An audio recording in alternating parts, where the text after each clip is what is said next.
Welcome everyone to Begin With Breath Tai Chi. My name is Dr. Adam Potts, the Tai Chi PT, and today is Tai Chi for osteoporosis. All right, and then stick around till the end because we're also going to do some exercises specifically to help people with osteoporosis to build bone density even more. All right, now we are going to use weights today. If you like, you can always go empty hands, but if you want, I'm just going to be using some 1-pound dumbbells. So I would start off with something light, and then you can always progress as you get more used to doing the Tai Chi with weights. All right, so go ahead and grab yourself something. You can grab soup cans from your kitchen, even wooden spoons. Whatever you like, you can use light dumbbells, wrist weights, Tai Chi swords if you have those, or Tai Chi sticks. So you can get creative. But once again, you can always just go with empty hands. We'll do very similar movements to what we usually do, only today we'll add in some weights so that we can increase our bone density even more. All right, if you can hear me okay, type in Team Live. If you're here live, if you're on the replay, type in Team Replay. All right, that way I know that I'm coming in clear. All right, let's see. Looks like, let's see. Just want to double check. We'll get some Team Live, so I think I'm clear. All right, awesome. So what we'll do is we'll start off with the Tai Chi flow. We'll do about a 15-minute flow, as usual. And then we'll add in the weights. You can always place the weights down at any point. And then I do have I've been having a lot of requests to play the Native American flute, so I'll be doing that towards the end of the flow. So when we finish the actual movement, you can stay in the same position or you can have a seat, and then really just tune into your body and just let the sounds really just vibrate through your whole body and your mind. All right, so people have been telling me that they really like that, so I'll continue with that unless I get any objections. It's really good practice for me. I love doing it. I always feel great after playing, so it gives me a huge boost of energy. So thank you for suggesting that. It's a win-win. All right, and then once again, after that, we'll do some exercises. I'll show you the best ones that you can do for osteoporosis, osteopenia, or if you just want to prevent it. All right, and I do have a poem for you at the very end, so stick around till the very end if you can. All right, and then also register for the new member webinar if you haven't already. The link is in the video description. All right, if you can't find it, just type webinar. It's going to be this Saturday at 10:30 a.m. Eastern Time via Zoom. All right, so just click on the link or type in webinar if you can't find it. All right, well for now, find a place where you can do some mindful movement. You can grab your weights. We'll just start off with the weights, so you can just hold them, and then once again, you can put them down at any time.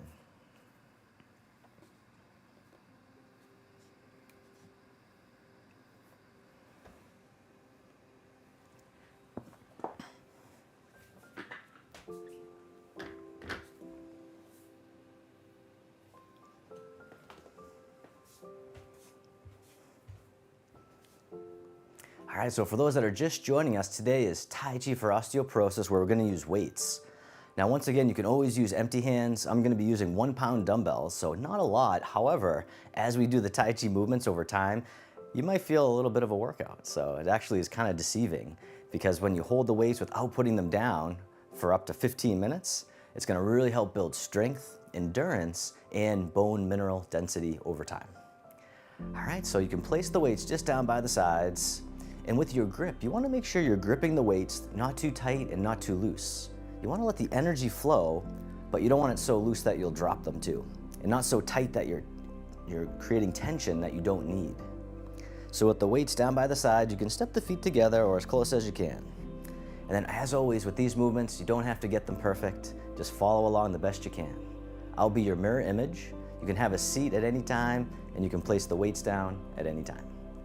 All right, so just taking a few breaths, really tuning into the body, just breathing in whichever way feels good for you, or you can do the belly breath. So as you breathe in, the belly expands, and as you breathe out, the belly returns toward the spine. Just breathing in and breathing out. Just feeling present. The body and the breath are always in the present moment. It's a great place to return to whenever you're feeling distracted, stressed out, or just needing more energy.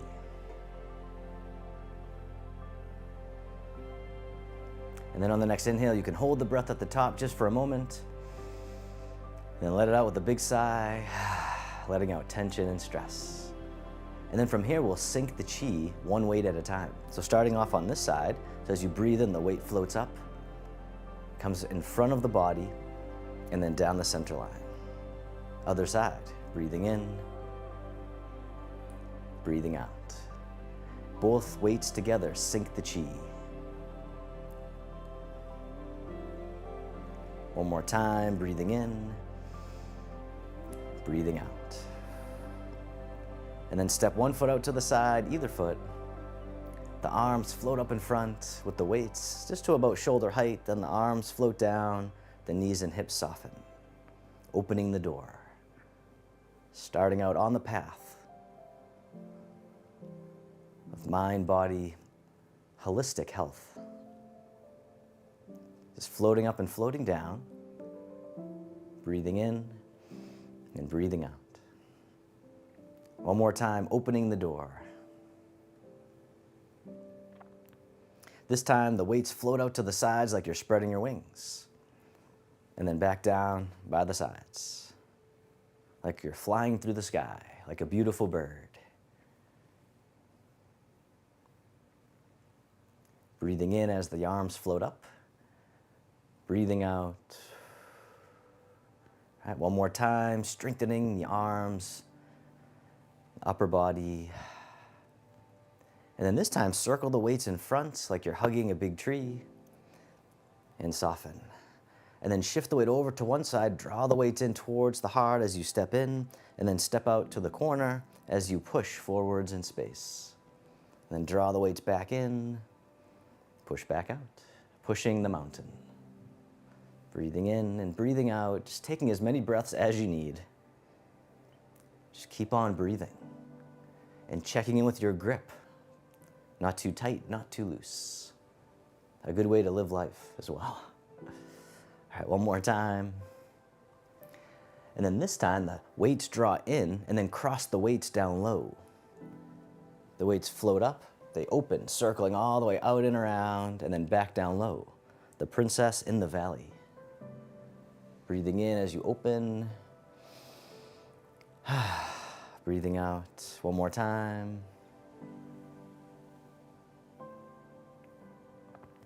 And then step the front foot back in. The weights come in towards the heart. As you shift the weight, step in, step out to the other corner, pushing the mountain. Nice and easy, nice and slow. Checking in with your shoulders and neck as well. When we hold weights, sometimes we tense a little bit more than we need to. So breathing out, sighing out at any time can help release the tension, release the stress. One more time, pushing the mountain. Then draw the weights in.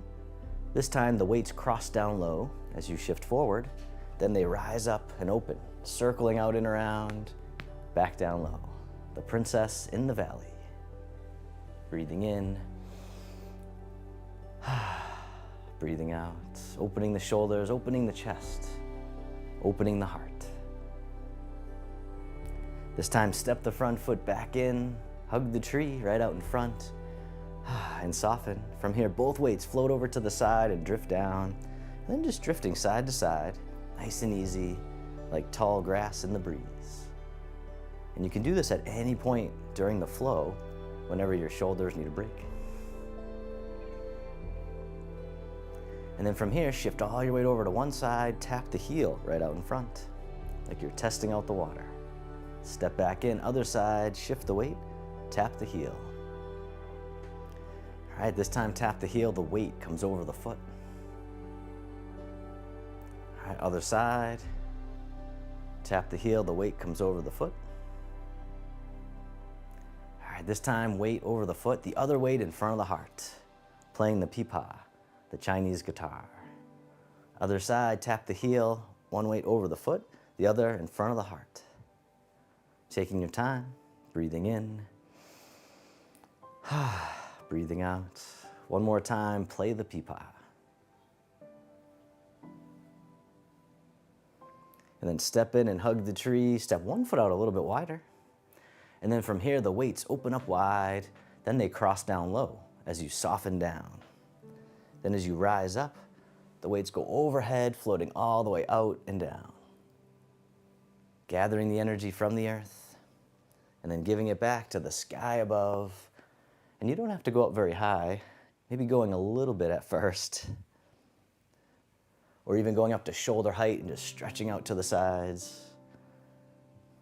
But if it feels okay, you can go up and over. One more time, harmonizing yin and yang.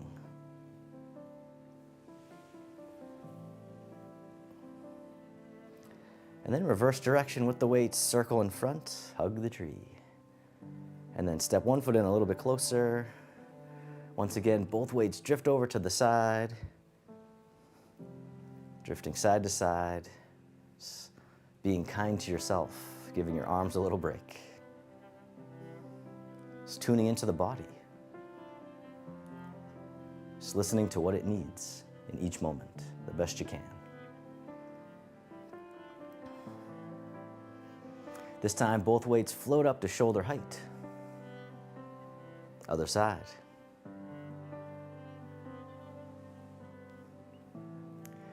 And then from here, the weights turn away. They drift across the horizon and then down.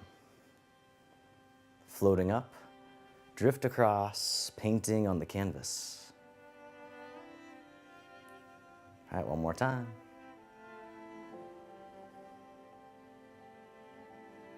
This time the weights float up and over just as much as you can, maybe starting off just at about eye level, and that might be good for you, or coming all the way up and over like a big wave, the Chen circles. All right, one more time.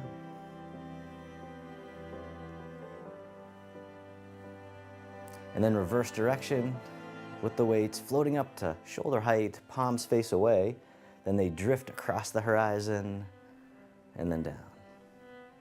Floating up, drift across, painting on the canvas. You're making nice, gentle brush strokes. One more time. This time, the weights float all the way up and over, or maybe just to shoulder height. Maybe that's good enough, or maybe a little bit higher, if it feels okay to you. Listen to your body. One more time. The Chen circles. And then circle in front, hug the tree. From here, the weights open up wide. This weight here scoops under, step in as you catch the moon. And then step out to the corner. And as you step out, the bottom weight floats up towards the sky, the other weight floats down. And circle it around again, parting the wild horse's mane. And as always, don't worry about getting it perfect. Just checking in with your grip. Not too tight, not too loose. Softening the shoulders, softening the neck. Using only what you need. All right, one more time. This time, bottom weight comes up as they cross.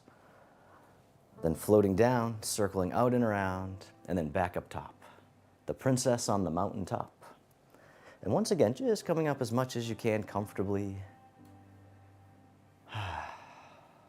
Breathing, just letting go of striving. One more time. And then step the front foot back in, hug the tree. And then from here, the weights open wide. And then this weight here scoops under, step in as you catch the moon, step out to the other corner. And as you step out, the bottom weight floats up towards the sky. The other hand and weight float down, circle it around again. Parting the wild horse's mane, moving from your center, feeling strong and stable, but also flowing like the rivers in the ocean. One more time, parting the horse's mane, then the bottom weight comes up as the wrists cross. The weights float down, circling out and around, back up top, the princess on the mountaintop.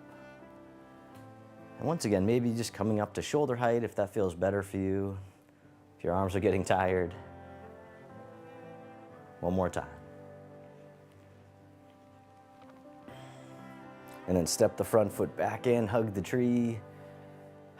From here, the weights open up wide, then they drift back towards each other, and then they float down. circling all the way around as we sink the chi. Both weights together, gather into the heart, the weights float down. Breathing in, breathing out, feeling into the body, feeling the breath. One more time, sink the chi.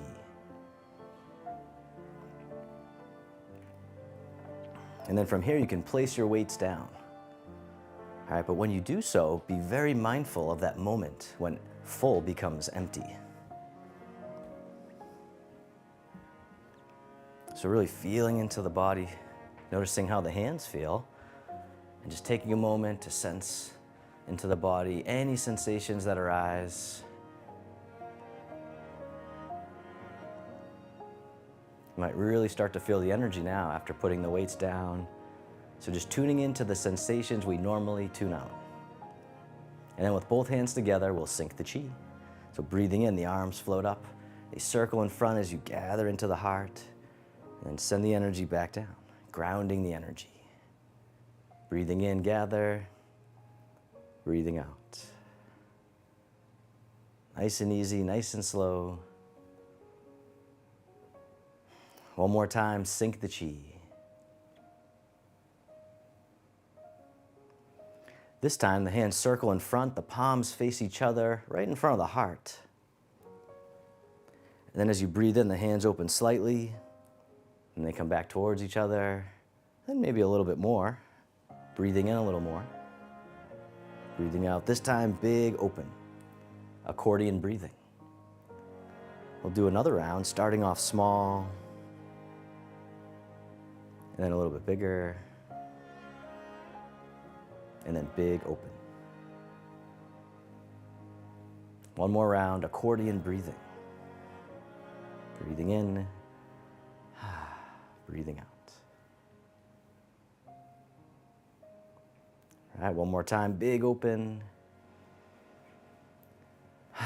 This time the hands float down, circling all the way up and over just as much as you can. The hands float down to the waist as you soften. Then circle the hands in front as if you had a big ball in front of the body. Gather in the energy, bring it into the heart to transform into loving kindness and self-compassion. And then floating down, one more time, opening the heart, rising up, softening down. This time making a diamond shape with the hands in front of the heart, and then press out, sending out all your loving kindness to the world. May all beings be free from suffering. May they be happy. May they be healthy. May they live with ease. And then turning your palms to face yourself, the hands come to the heart. May I be kind to myself. May I feel connected with all beings. May I love myself just as I am.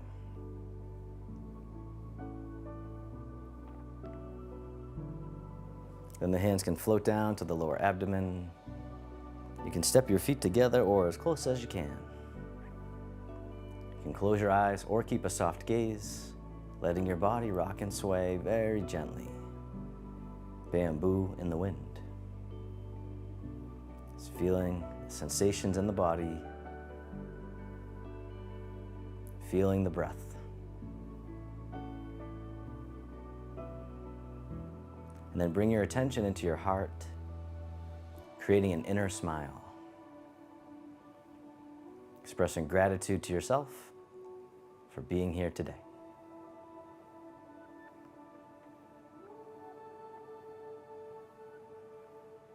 And then if your eyes were closed, you can slowly open them. The hands can come together in front of the heart.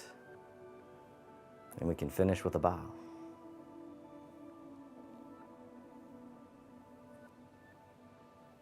All right, and at this point you can stay in the standing position, maybe with the feet apart a little bit, maybe the hands open, just receiving.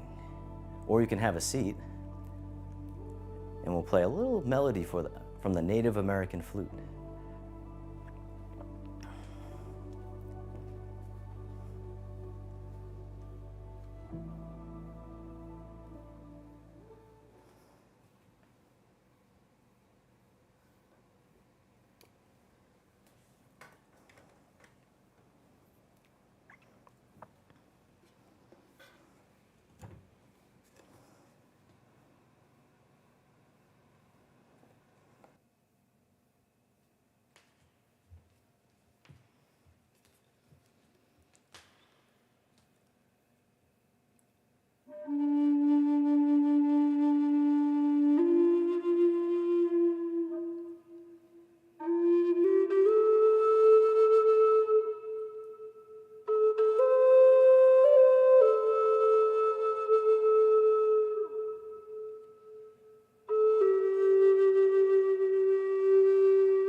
All right, so really feeling into the body. Just notice how you're feeling.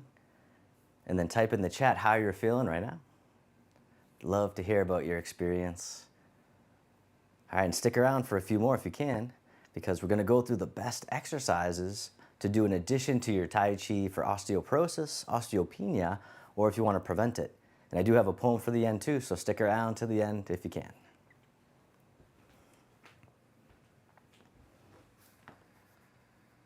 All right, oh, thanks, Karen.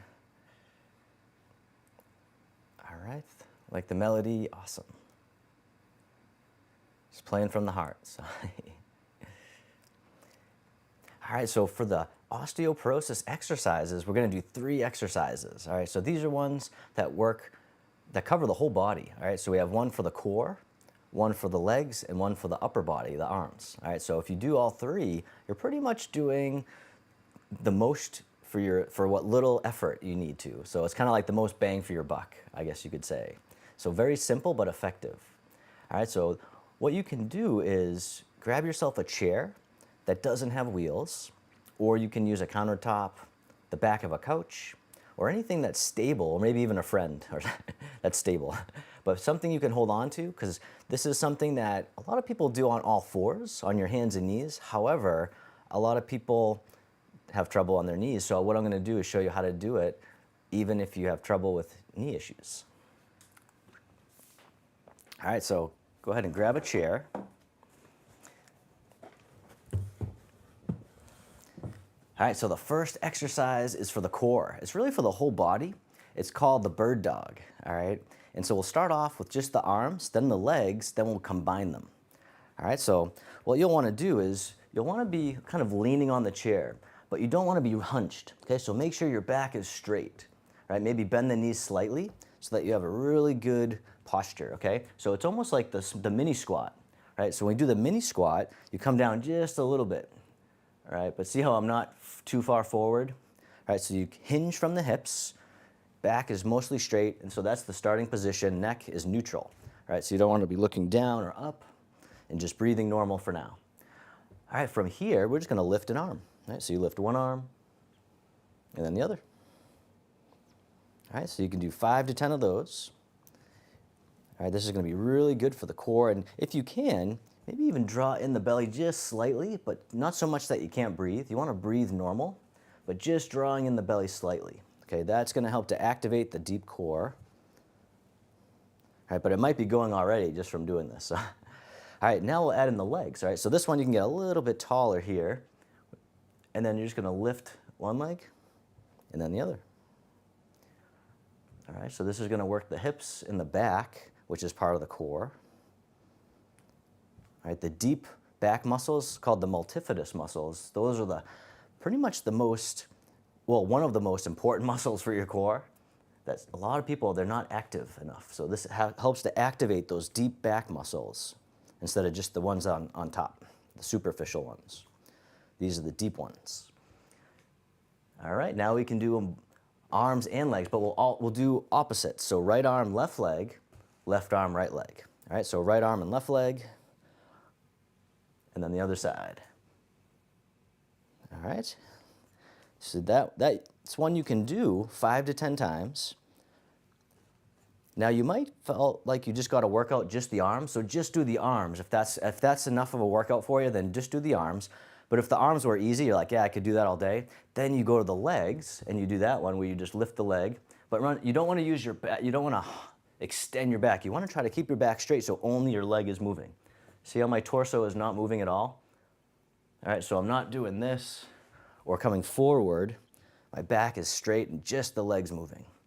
All right, so then you can do that one if the arms are too easy. And then eventually you can work up to the full bird dog with a right arm, left leg, left arm, right leg.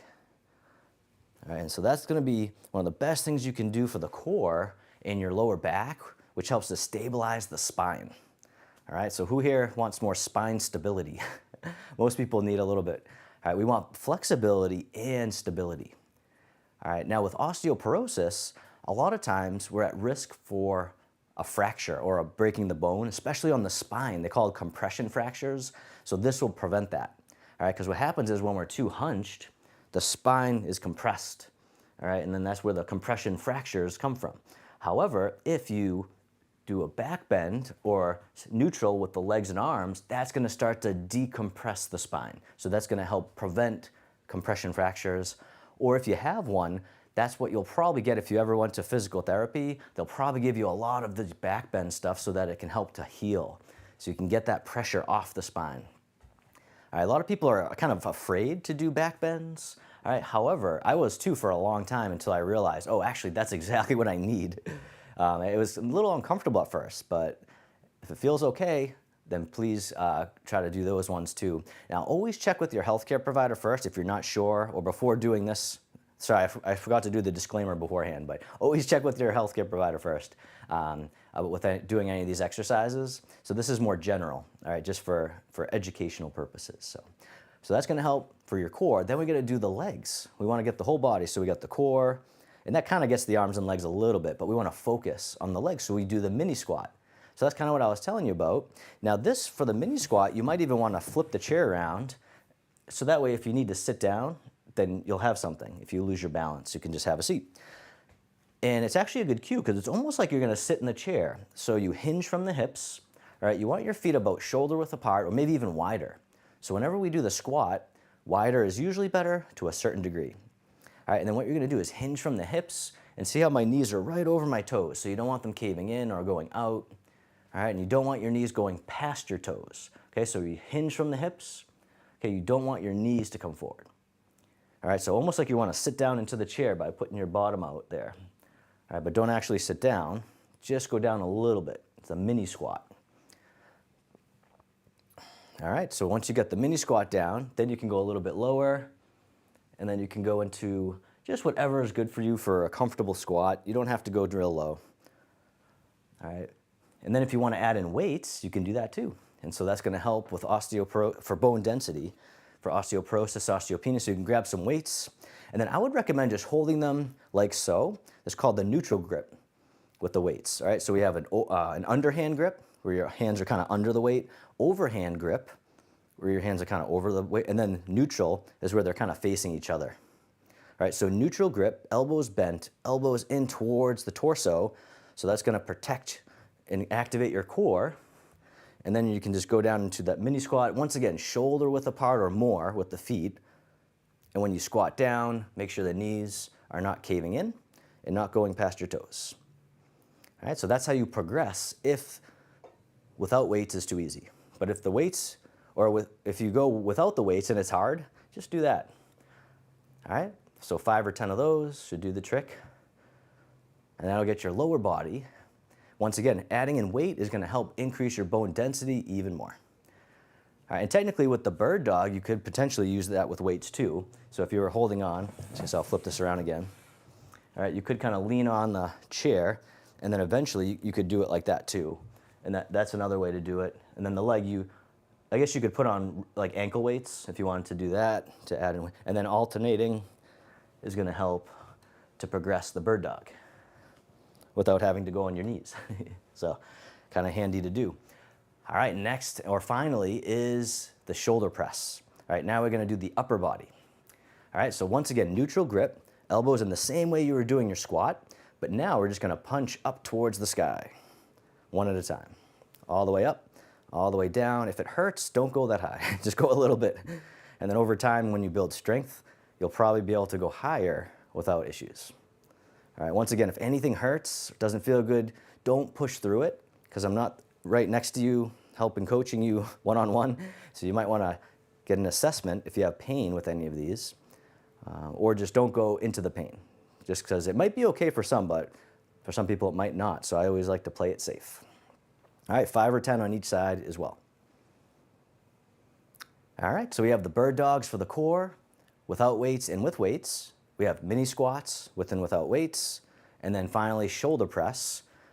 And technically you could go without weights, but it's kind of harder because you're kind of just like, it doesn't really feel, with weights, a little bit of weight, even 1 pound might be good, because then you can have some feedback. It feels like you're doing something. Otherwise it kind of feels awkward without weight sometimes, so. But you could do it with empty hands as well. All right, with all of these exercises, you want to start off with 3 times a week, all right? Because whenever you're adding in weight, you want to take a break after so that your body can recover. If you're not using weights, you might be able to do it 5 days a week, but always take a day or two off so that your body can just recover. And then over time, you might find that you want to do them every day, but give it at least a couple weeks to see how you feel. All right, so without weights, you can do it 5 times a week. Just do it 1 time a day until you get used to it, and then you can always progress as tolerated. If you're using weights, do it 3 times a week, taking a day off in between, just once a day. All of these you can do 5 to 10 reps. All right, maybe I'll write it down in the video description so that way you can refer back to it. All right, so if you're, so go ahead and don't worry about writing it all down. I'm gonna put it into the video description. All right, so make sure you just click on, if you're on Facebook, just click see more at the top of the video. There's all the little description. And then we're also streaming to YouTube, so that'll just be below the video. So it depends on what platform you're on. I guess it depends on the device too, so. But yeah, let me know if you can't find it. I can just drop it in the comments too. But look in the description first so that I can, so that I don't have to paste it 100 times. All right, thank you. All right, and so I do have a poem for you too to finish off the session. All right, so you can have a seat if you're not already.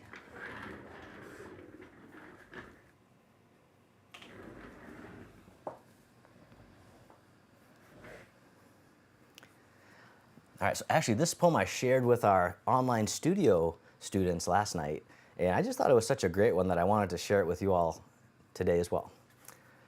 It's called Each Moment is Precious by Patricia A. Fleming. Live in the moment, just take it all in. Pay attention to everything right there and right then. Don't let your mind wander to what's coming next. Cherish this moment and give it your best. Don't let tomorrow make you rush through today, or too many great moments will just go to waste. And the person you're with, in that moment you share, give them all of your focus, be totally there. Laugh till it hurts, let the tears drop. Fill up each moment with all that you've got. Don't miss the details, the lesson is there. Don't get complacent, stay sharp and aware. It can take but a moment to change your life's path. And once it ticks by, there is no going back. In just 60 seconds, you may make a new friend, find your true love, or see a life start or end. You become who you are in those moments you live. And the growth's not in taking, but in how much you give. Life is just moments so precious and few, whether valued or squandered, it's all up to you. Some great reminders there, right? So I like that one about, well, actually, I love the whole thing, so it's hard to pick which one I like. But I love, actually, type in the comments which phrase or which kind of message you like the best out of there. So, but yeah, there's a lot of them. So I think my favorite one was, let's see. I mean, I just like live in the moment, just take it all in. From the very beginning, it's really what it's all about is just being present. And so Tai Chi helps us actually be more present, helps us to slow down, right? We move pretty slow. And so what that does is it starts to really get us in a habit of slowing down, of taking a pause, not just reacting, of actually taking a moment to feel the sensations, to really be mindful so that we can actually be present in our life and not just have it all go by without even really being present, without even being there. So I hope that helps you. I hope that's a good reminder. We kind of all know it, I think, at some level, so it's not like I'm teaching anything new necessarily, but I know for me, I need a lot of reminders, especially about being mindful. So mindful, one of my teachers always says, mindful is easy, it's just hard to remember to do it. But it's just feeling your body, feel the sensations, feel your breath. Notice any thoughts, notice your emotions. And then finally, just tuning into others as well. Noticing how they are, what they might be feeling, what they might be thinking. And that's connection. That's one of my deepest values. So thank you all for coming and connecting with me. I really appreciate it. I will answer all your questions too. So if you have any questions, comments, feel free to type them in the chat. I really appreciate you all. And then also remember, if you are new to our community, then register for the new member webinar. It's this Saturday at 10:30 a.m. Eastern Time, US. Register even if you can't make it. I'll send you the replay. It's via Zoom, so you have to register. The link is in the video description, either above or below the video. But if you can't find it, just type webinar and someone from our team will send you the link. All right, well, thanks so much. I really hope you enjoyed today. And yeah, let me know if you liked anything in particular or if you didn't. I'm always open to feedback. My only request is that you are kind about it. So all right, and I look forward to seeing you all again soon. But until then, I wish you peace, happiness, and harmony. Thank you.